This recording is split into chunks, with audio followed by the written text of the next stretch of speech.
day and happiness life mga ka-Life Change. Welcome ulit sa ating YouTube channel, Life Change OFW Journey. Kung bago ka lang sa aking channel, don't forget to subscribe, click the notification bell, i-on mo na at mag-comment ka lang sa comment section.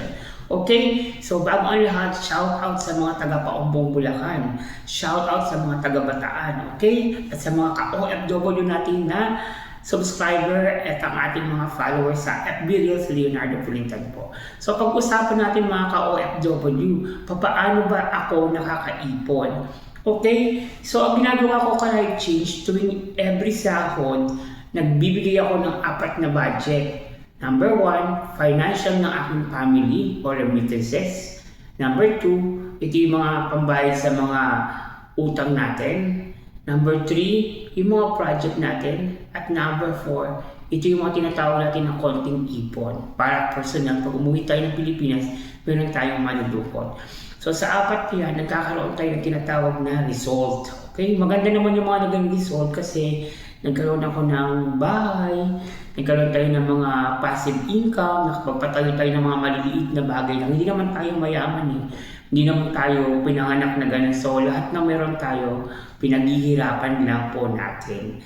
So paano ako nagkaroon? Talagang tipid lang. So kailangan magkaroon ka ng tinatawag na self-control sa mga bagay na available sa market. Instead na bibili ka ng mamahaling, example ng cellphone na mamahalin, doon ka na lang sa medyo okay naman yung price, functionable at maganda rin naman yung result, diba? Parehas lang naman silang for use of communication. At yung iba nagagamit pa natin ngayon sa tinatawag natin ng multimedia, yung mga cellphone natin. So malaking tulong po yan. Okay? So, huwag kayong maluho. Kailangan maging wise ka sa mga ginagawa mo sa buhay mo, lalo sa paggastos ng financial. Okay? Kasi tayo mga OFW, ngayon malakas tayo, ngayon may kita tayo, may kumpanya tayong pinapasukan, but sooner or later, pag tumanda ka na o nanghina ka o nagkaroon ng emergency, kagaya ngayon may mga kaguluhan, so hindi natin alam ang future, ang kinabukasan. So kung nakapaghanda ka, siguradong hindi ka mahihirapan. Okay? So another thing is, lagi mong iisipin guys, na makapag-produce ka ng extra income, passive income. Kahit sa bahay mo lang, magtayo ka ng sari-sari store, magtinda kayo ng mga tinatawag natin ng mga frozen foods, or mga bigasan. Yung mga ganyang bagay guys, kailangan ginagawa nyo na yan. Para at least kahit paano, pag uwi nyo, hindi zero. Meron ka ng naipunda, meron ka ng tumatakbong negosyo, at kahit paano, yung kita mo na sa pagiging OFW mo, maitatabi mo na siya.